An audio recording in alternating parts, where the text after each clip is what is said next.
ओम घृणी सूर्याय नमः। आप सभी पर सूर्य भगवान की कृपा सदा बनी रहे। इससे पहले की कथा सुनने के लिए आप सभी का बहुत बहुत धन्यवाद। आज आप सुनेंगे पहले ज्येष्ठ मास महात्म्य की आज की कथा, और फिर उसके बाद आप एक ऐसी कहानी सुनेंगे जो आपके जीवन में आपके लिए बहुत काम आने वाली है। और अगर हो सके तो आज की इस कहानी को आप शेयर जरूर कीजिएगा।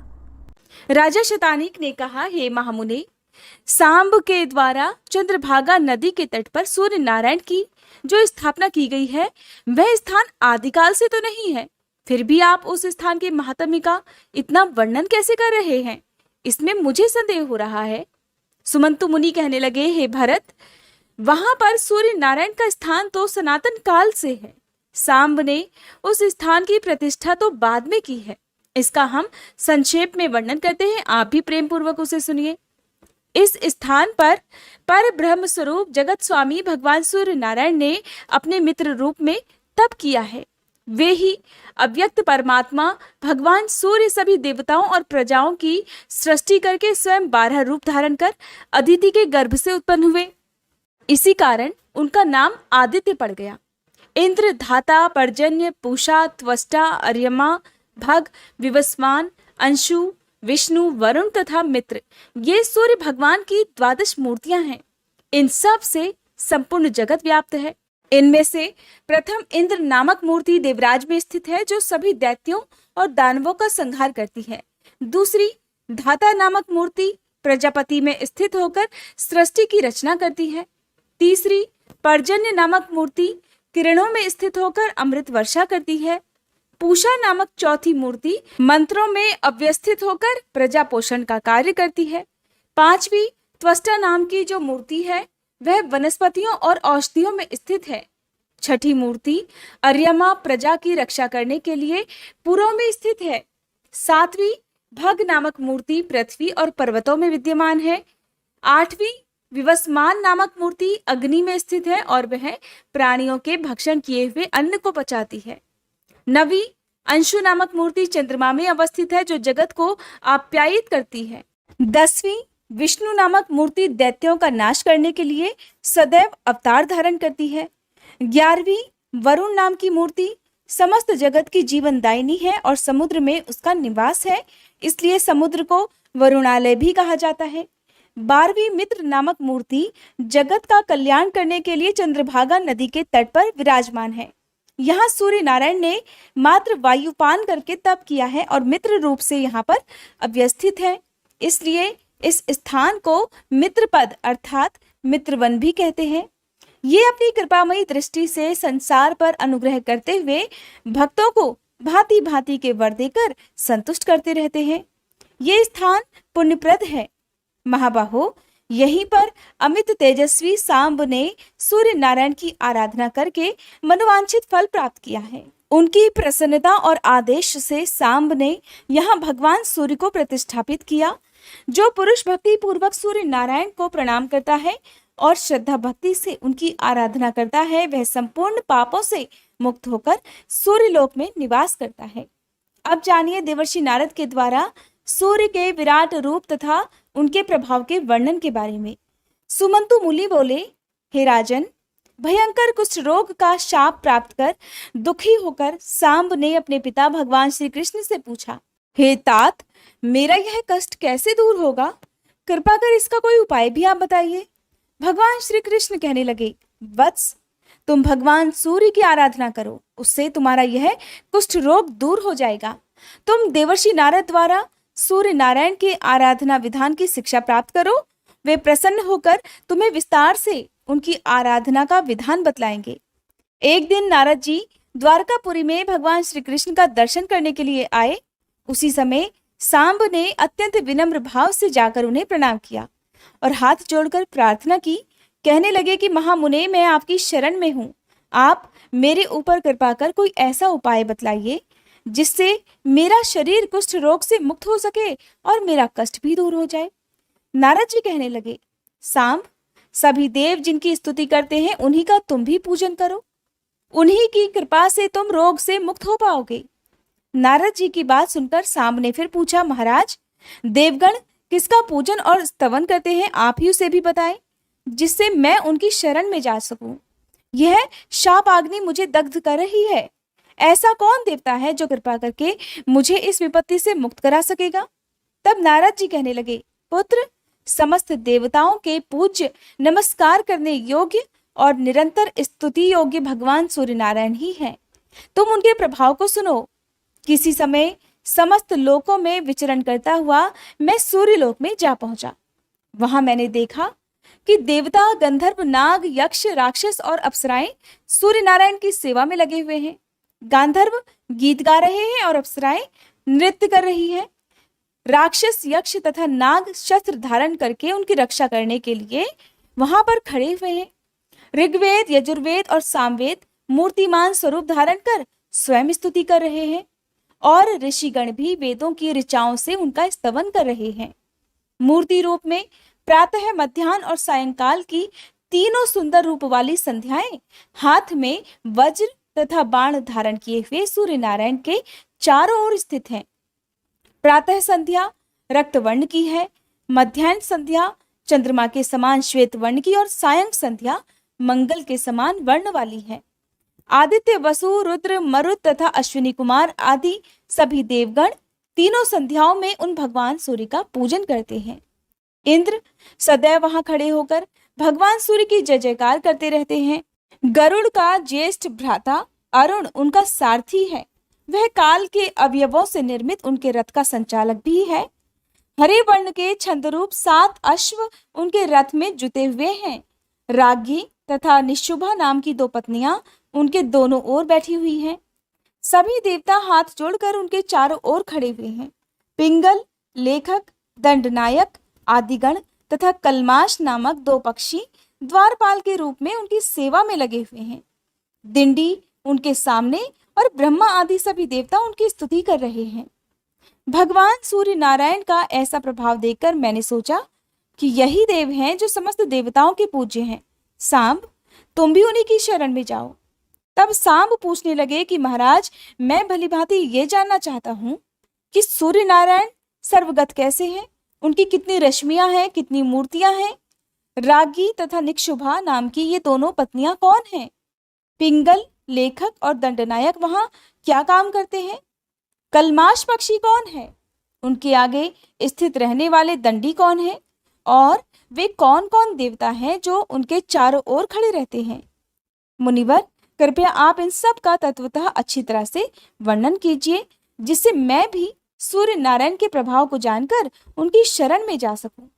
तब देवर्षि नारद कहने लगे, सांब, अब मैं सूर्य नारायण के महात्म्य का वर्णन कर रहा हूं, तुम भी उसे प्रेम पूर्वक सुनो। विवस्वान देव अव्यक्त कारण नित्य सत और असत स्वरूप हैं। जो तत्व चिंतक पुरुष हैं वे उनको प्रधान और प्रकृति कहा करते हैं। वे गंध, वर्ण तथा रस से हीन और शब्द और स्पर्श से रहित हैं। वे जगत की योनि हैं तथा सनातन पर ब्रह्म है। वे सभी प्राणियों के नियंता हैं। वे अनादि अनंत अज सूक्ष्म त्रिगुण निराकार तथा अविज्ञेय हैं। उन्हें परम पुरुष कहा जाता है। उन्हीं महात्मा भगवान सूर्य से ये समस्त जगत परिव्याप्त है। उन परमेश्वर की प्रतिमा ज्ञान और वैराग्य लक्षणों वाली है। उनकी बुद्धि धर्म और ऐश्वर्य को प्रदान करने वाली बाह्य बुद्धि कही जाती है। उन अव्यक्त की जो भी इच्छा होती है वही सब उत्पन्न होता है। वे ही सृष्टि के समय चतुर्मुख ब्रह्मा बन जाते हैं और प्रलय के समान काल रूप हो जाते हैं। पालन के समय वे ही पुरुष विष्णु रूप धारण कर लेते हैं। स्वयंभू पुरुष की ये तीनों अवस्थाएं उनके 3 गुणों के अनुसार हैं। वे आदिदेव होने के कारण आदित्य तथा अजात होने के कारण अज कहे गए हैं। देवताओं में महान होने से वे महादेव भी कहे गए हैं। समस्त लोकों के ईश होने तथा अधीश होने के कारण वे ईश्वर कहे गए हैं। बृहत होने से ब्रह्मा और भवत्व होने से भव कहे जाते हैं। वे समस्त प्रजाओं की रक्षा और पालन करते हैं, इसलिए प्रजापति कहे गए हैं।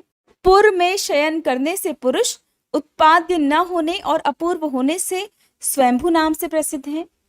हिरण्यांड में रहने के कारण ये हिरण्यगर्भ कहे जाते हैं। ये दिशाओं के स्वामी, ग्रहों के ईश, देवताओं के भी देवता होने से देवदेव तथा दिवाकर भी कहे जाते हैं। तत्वदृष्टा ऋषियों ने आपको नार कहा है। ये आप इनका आश्रय है। इसलिए आप नारायण कहे गए हैं। अर यह शीघ्रता वाचक शब्द है। आप ही समुद्र रूप धारण करने फिर उसमें शीघ्रता नहीं रहती, इस कारण उसे नार भी कहते हैं। प्रलय काल में सभी स्थावर जंगम नष्ट हो जाते हैं। जब संपूर्ण जगत समुद्र के समान एकाकार हो जाता है, तब वे पुरुष नारायण रूप धारण करके उस समुद्र में शयन भी करते हैं। वे पुरुष वेदों में सहस्त्र सिरों, सहस्त्रों भुजाओं, सहस्त्रों नेत्रों तथा सहस्त्रों चरणों वाले कहे गए हैं। वे ही देवताओं में प्रथम देवता भी हैं और जगत की रक्षा करने वाले भी हैं। नारद जी ने फिर से कहा, सांब, सहस्त्र युग के समान अपनी रात्रि बिताकर प्रभात होते ही उन पुरुष ने जब सृष्टि रचने की इच्छा की, तब उन्होंने देखा कि संपूर्ण पृथ्वी जल में डूबी हुई है। फिर उन्होंने वराह रूप धारण करके महासागर के जल में निमग्न पृथ्वी का उद्धार किया। उस समय उनका वेदमय शरीर कंपित हो उठा और रोमों में स्थित महर्षिगण उनकी स्तुति करने लगे। पुनः ब्रह्मा जी का रूप धारण कर वे सृष्टि की रचना करने लगे। उन्होंने सबसे पहले अपने ही समान अपने मन से मुझ सहित श्रेष्ठ 10 मानस पुत्रों को उत्पन्न किया, जिनके नाम है भृगु, अंगिरा, अत्रि, पुलत्स्य, पुलह, क्रतु, मरीचि, दक्ष और वशिष्ठ। इन प्रजापतियों की सृष्टि करने के बाद प्रजाओं की हित कामना से वे ही सूर्य नारायण देवी अदिति के पुत्र रूप में स्वयं प्रादुर्भूत हुए। मरीचि के पुत्र कश्यप हुए। दक्ष की कन्या अदिति का विवाह महर्षि कश्यप के साथ हुआ। उसने भूर्भुवः स्वः से संयुक्त एक अंड उत्पन्न किया, जिससे द्वादशात्मा भगवान सूर्य प्रकट हुए। इस सूर्य मंडल का व्यास 9000 योजन है। 27000 योजन उसकी परिधि है। जिस प्रकार कदम का फूल चारों ओर केसरों से व्याप्त रहता है, ठीक उसी प्रकार सूर्य मंडल अपनी किरणों से परिव्याप्त रहता है। वह सहस्त्रों सिर वाला पुरुष, जिसको परमात्मा कहते हैं, इस तेजोमय मंडल के बीच में स्थित है और वह अपनी सहस्त्र किरणों द्वारा नदी, समुद्र, हृद, कूप आदि से जल को ग्रहण कर लेता है। सूर्य की प्रभा रात के समय अग्नि में प्रवेश कर जाती है, इसलिए रात में अग्नि दूर से ही दिखाई देने लगती है। सूर्योदय के समय वही प्रभा पुनः सूर्य में प्रविष्ट हो जाती है। प्रकाशत्व और उष्णत्व ये दोनों गुण सूर्य में तथा अग्नि में भी हैं। इस प्रकार सूर्य और अग्नि एक दूसरे को आप्यायित किया करते हैं। साम, हेति, किरण, गौ, रश्मि, गभस्ति, अभिषु, घन, उस्र, वसु, मरीचि, नाड़ी, दधिति, साध्य, मयूख, भानु, अंशु, सातर्ची, सुपर्ण, कर तथा पाद, ये 20 भगवान सूर्य की किरणों के नाम कहे गए हैं, जो संख्या में 1000 हैं। इनमें से 400 किरणें वृष्टि करती हैं, अर्थात बारिश करती हैं, जिनका नाम चंदन है। इन किरणों का स्वरूप अमृतमय है। 300 किरणें हिम को वहन करती हैं और उनका नाम चंद्र है और वर्ण पीत है। शेष 300 शुक्ल नाम वाली किरणें धूप की सृष्टि करती हैं। इन किरणों के अलावा भगवान सूर्य की और अन्य जो भी किरणें हैं, उनके जो नाम हैं, उनका वर्णन आप आने वाले अध्याय में सुनेंगे। अब सुनिए आज की कहानी। एक बार समुद्र के तट पर एक छोटा सा द्वीप था, जहां तरह तरह के पक्षी रहा करते थे। वे अपना घर बनाकर समुद्र किनारे पर रहते थे और वहीं समुद्र के किनारे पर ही एक टिटहरा अपनी पत्नी टिटहरी के साथ रेत का घर बनाकर रहते थे। एक दिन टिटहरी ने अपने पति टिटहरे से कहा, सुनो जी, मैं अंडे देना चाहती हूँ और सुरक्षा के लिहाज से ये जगह हमारे लिए या हमारे बच्चों के लिए ठीक नहीं है। हमें यहाँ से किसी दूसरे सुरक्षित स्थान पर चले जाना चाहिए, जहाँ पर किसी तरह का कोई खतरा ना हो। टिटहरा अपनी ही धुन में रहने वाला पक्षी था और वह अपनी पत्नी टिटहरी से किसी बात की कभी कोई सलाह भी नहीं लेता था, क्योंकि अपनी पत्नी से सलाह लेने में उसे बड़ा अपमान महसूस होता था। इसलिए वह हर काम अपनी मर्जी के अनुसार ही किया करता था। अपनी पत्नी की बात सुनकर टिटहरे ने उसे डांटते हुए कहा, अरे तुम क्या जानोगी, इतनी सुंदर जगह छोड़कर भला हम किसी दूसरी जगह जाकर अपना घर बनाएंगे, और अगर हमारे जाने के बाद किसी और ने हमारे घर पर कब्जा कर लिया तो फिर हम उससे अपना घर कैसे छुड़ाएंगे। आखिर ये हमारा घर है और अपना घर तो स्वर्ग से भी सुंदर होता है। टिटहरे की बात सुनकर टिटहरी कहने लगी, हाँ जी, ये हमारा घर है, पर जरा देखो तो सही, ये हमारा घर कहाँ पर है।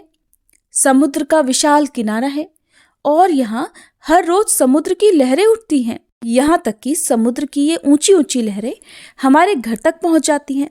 और किसी दिन समुद्र की कोई तेज लहर हमारे घर तक आ गई तो न केवल हमारा घर ही बहेगा बल्कि हमारे बच्चे भी तेज लहरों के साथ बह जाएंगे।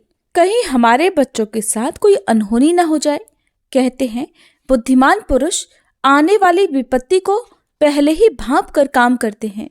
जो लोग समय रहते ही विपत्ति से बचने का समाधान नहीं ढूंढते, उन्हें विपत्ति के हाथों बेमौत मरना पड़ता है। शत्रु, कर्ज, अग्नि, बीमारी, इन चारों को जो समय रहते नहीं दबाता या इनसे अपना समाधान नहीं करता, वो इनके प्रबल होने पर इनके हाथों मारा जाता है। नदी किनारे खड़े वृक्ष का जीवन लंबा कभी नहीं समझना चाहिए, क्योंकि किसी दिन कोई बड़ी लहर आकर इस पेड़ को भी अपने साथ बहाकर ले जाएगी। और ठीक उसी तरह हम भी समुद्र के किनारे बसे हुए हैं। समुद्र की ऊंची ऊंची लहरें हाथी को भी ले जाने की ताकत रखती हैं। फिर हम तो भला तुच्छ प्राणी हैं। कहते हैं बाद में पछताने से अच्छा है पहले ही कुछ कष्ट उठाकर अपने आप को सुरक्षित कर लिया जाए। टिटहरी की ये बात सुनकर टिटहरा जोर जोर से हंसता हुआ और उसका मजाक उड़ाता हुआ कहने लगा, अरे तुम क्यों चिंता करती हो? तुम तो बस निश्चिंत होकर अंडे दो, बाकी सब मुझ पर छोड़ दो। जो मनुष्य योग्य अयोग्य का निर्णय करने की क्षमता रखता हो, शक्ति रखता हो, शत्रु को पराजित करने का उपाय जानता हो, वो कभी भी संकट में फंसने पर दुखी नहीं होता। बुद्धिमान के लिए कोई भी काम, कोई भी मुश्किल कठिन नहीं होती। मेहनती व्यक्ति के लिए कोई लक्ष्य कभी दूर नहीं होता। विद्वान के लिए कोई भी जगह विदेश नहीं होती और मीठी बोली बोलने वालों के लिए कभी कोई पराया नहीं होता। और रही बात समुद्र की, तो उसमें इतनी हिम्मत कहाँ है कि वो हमारे बच्चों को नुकसान पहुंचाने की भी सोच सके। और अगर समुद्र ने ऐसी कोई कोशिश की भी तो मैं उसका सारा पानी सुखाकर उसके अस्तित्व को ही मिटा डालूंगा। तुम यहीं बेफिक्र होकर अंडे दो। तब टिटहरी बहुत ही मायूस होकर अपने पति टिटहरे से कहने लगी, स्वामी, ये तो तुम कुछ ज्यादा ही छोटे मुंह बड़ी बात कर रहे हो। ये 4 काम आंखें बंद करके करना या घमंड में भरकर करना मूर्खता की श्रेणी में आते हैं। पहला, अनुचित काम करना। दूसरा, अपने चाहने वालों के विरोधी बन जाना। तीसरा, अपने से शक्तिशाली से स्पर्धा करना या उससे झगड़ा करना। चौथा, हर प्रकार की स्त्रियों पर विश्वास कर लेना। प्रिय श्रोताओं, ये चारों काम मृत्यु का प्रवेश द्वार कहलाते हैं। इसलिए सोच समझकर काम करने के लिए ही सलाह दी जाती है। उस घमंडी टिटहरे ने अपनी पत्नी की एक भी सलाह नहीं मानी और उल्टा वह तो अपनी पत्नी के सामने समुद्र को ही भला बुरा कहने लगा और गाली देने लगा। एक बात हमेशा ध्यान में रखनी चाहिए श्रोताओं कि कायर, अकर्मण्य और आलसी लोगों की यही पहचान होती है कि वो खुद तो कुछ करते नहीं, बस बातों से ही दूसरों को डराते रहते हैं, भय बनाते रहते हैं। टिटहरे ने भी अपनी पत्नी के सामने खूब अपनी वीरता के गुण गाए, अपनी भुजाओं को ठोका, लेकिन टिटहरी उसे बार बार समझाती रही और अपनी बात पर अड़ी रही कि अंडे देने के लिए ये जगह बिल्कुल भी सुरक्षित नहीं है, उन्हें ये जगह छोड़ देनी चाहिए। लेकिन टिटहरे ने उसकी एक भी नहीं सुनी। आखिरकार मजबूर होकर टिटहरी को वहीं पर अंडे देने पड़े। उधर समुद्र उस घमंडी टिटहरे की ये सारी घमंड भरी बातें ध्यान से सुन रहा था। उसने सोचा, इस छोटे से टिटहरे को कितना घमंड है। आसमान गिरने के डर से तो ये अपना पैर ऊपर करके बैठता है, लेकिन अपनी पत्नी के सामने कितनी वीरता भरी बातें कह रहा है। वैसे तो इसके अंडे मैं नहीं बहाता, लेकिन अब मुझे इस घमंडी टिटहरे की ताकत को जरूर देखना चाहिए। इसमें कुछ दम है भी या नहीं, या फिर ये वैसे ही अपनी पत्नी के सामने बड़ी बड़ी डींगे हाँक रहा है। प्रिय श्रोताओं, समुद्र ने टिटहरे के अंडे बहाने की ठान ली।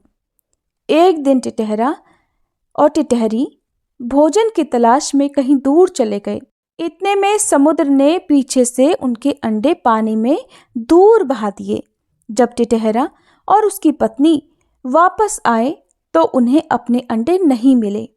ये देखकर टिटहरी जोर जोर से रोने लगी और अपने पति को रोते हुए गालियां देने लगी। किंतु टिटहरा अब क्या कर सकता था?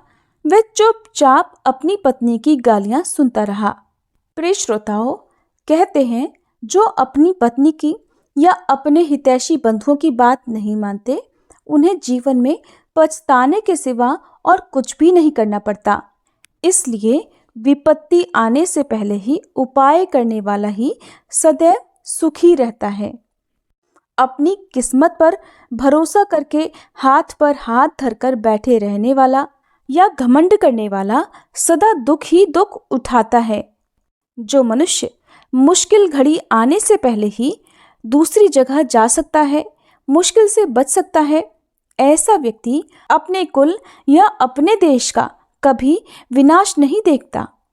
प्रिय श्रोताओं, उधर टिटहरी अपने अंडे खोने के गम में बहुत दुखी थी और जोर जोर से विलाप कर रही थी। प्रिय श्रोताओं, उधर टिटहरे की तीखी वाणी टिटहरे के हृदय को छलनी कर रही थी और टिटहरा खुद भी अपने बच्चों के गम में डूबा हुआ था। टिटहरी को इस प्रकार रोता देखकर टिटहरा उसे समझाने लगा कि प्रिय, तुम दुखी मत हो, तुम चिंता मत करो, मैं अब कुछ भी करके तुम्हारे अंडे जरूर वापस लेकर आऊंगा। इतना कहकर गुस्से से भरकर वह टिटहरा अब समुद्र को ही धमकाने लगा। अब टिटहरा गुस्से में भरकर जोर जोर से चिल्लाते हुए समुद्र से कहने लगा, रे दुष्ट समुंदर, तूने व्यर्थ ही मेरे बच्चों को बहाकर मेरे क्रोध को भड़काया है और इसका परिणाम अब तेरे लिए बिल्कुल भी अच्छा नहीं होगा। टिटहरे की ये बात सुनकर अब टिटहरी अपने पति से कहने लगी, मूर्ख स्वामी, तुम समुद्र से बैर बांधकर भला कौन सा बड़ा काम करोगे? विद्वान लोग कहते हैं, शक्तिशाली के सामने कमजोर आदमी का गुस्सा करना खुद के लिए ही तकलीफ देह होता है। जैसे जलता हुआ मिट्टी का बर्तन अपने ही बगले को जलाता है। अपनी और शत्रु की ताकत को जाने बिना जो मूर्ख उत्सुकतावश या मूर्खतावश उसके सामने जाता है, उससे वैर बांधता है, वो दीपक पर पतंगे की तरह जलकर भस्म हो जाता है, नष्ट हो जाता है। टिटहरा कहने लगा, अरे टिटहरी, तो क्यों चिंता कर रही है? कुछ चीजें देखने में भले ही छोटी होती हैं, लेकिन उनके आगे बड़े बड़े भी ढेर हो जाते हैं। जैसे अंकुश देखने में छोटा होता है पर विशाल काय हाथी को बस में रखता है। जैसे छोटा सा दीपक देखने में छोटा होता है लेकिन विशाल अंधेरे को मिटा डालता है। जैसे बिजली आकार में छोटी होती है लेकिन जब गिरती है तो बड़े से बड़े पर्वत को भी चूर चूर कर देती है। बलवान वही होता है जिसमें तेज होता है। प्रिय, अब तुम मेरी ताकत को देखो। मैं अपनी छोटी सी चोंच से किस प्रकार इस समुद्र को सुखा डालता हूँ। टिटहरी टिटहरे को फिर समझाने लगी कि मूर्खता की भी हद होती है।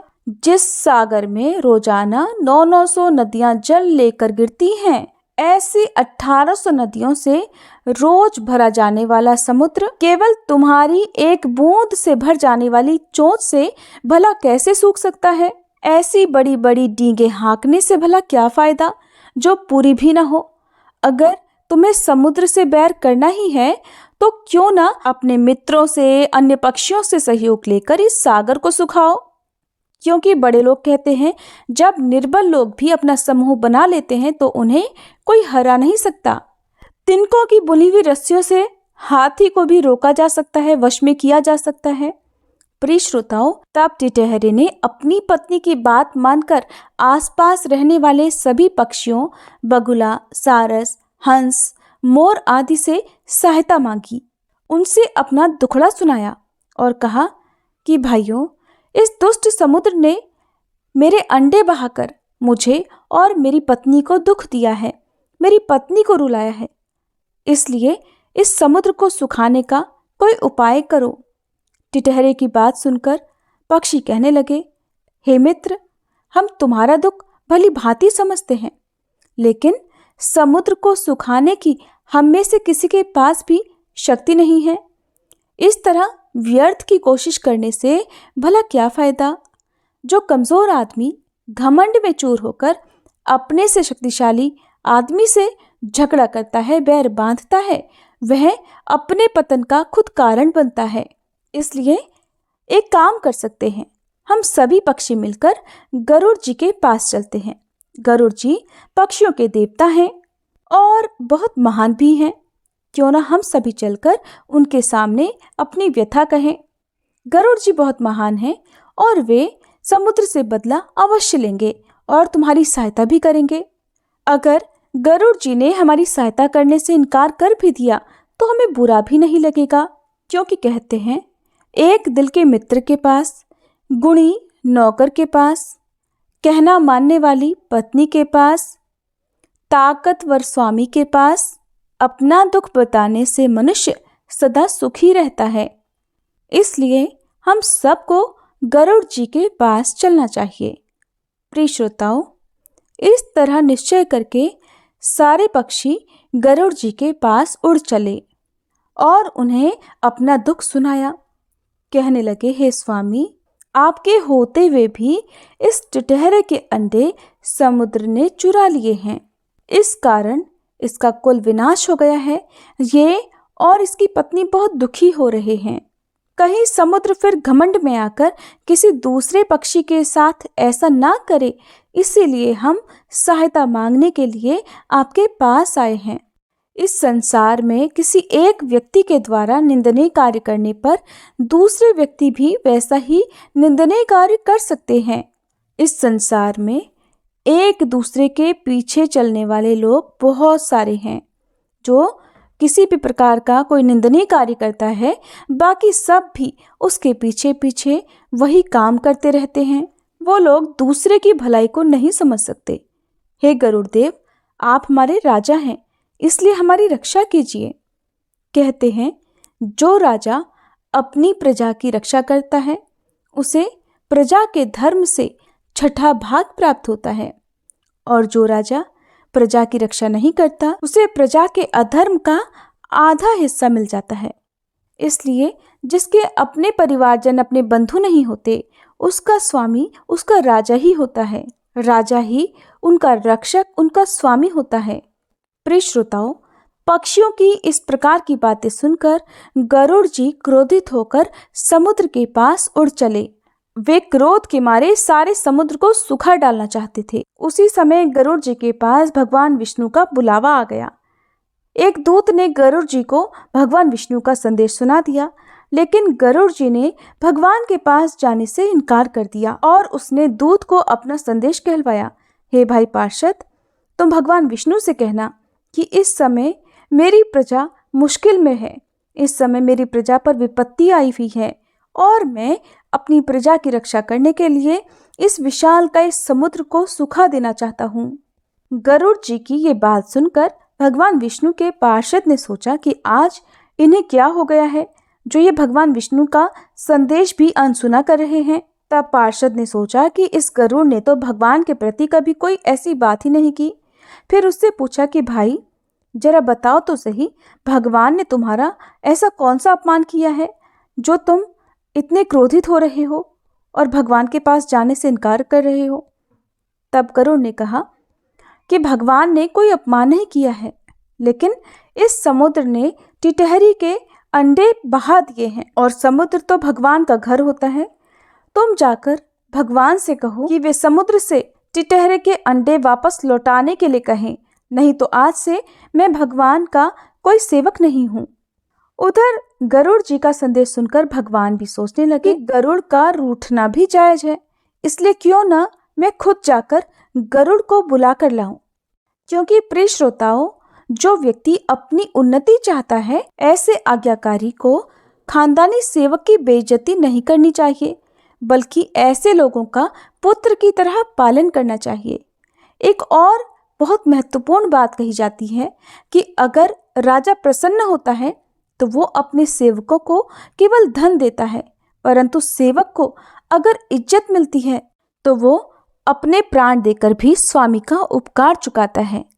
प्रिय श्रोताओं, इधर भगवान गरुड़ जी को मनाने के उद्देश्य से गरुड़ को साथ लेकर समुद्र के पास पहुंचे और कहने लगे, हे समुद्र देव, या तो तुम टिटहरी के अंडे वापस कर दो, नहीं तो हम तुम्हें सुखा देंगे।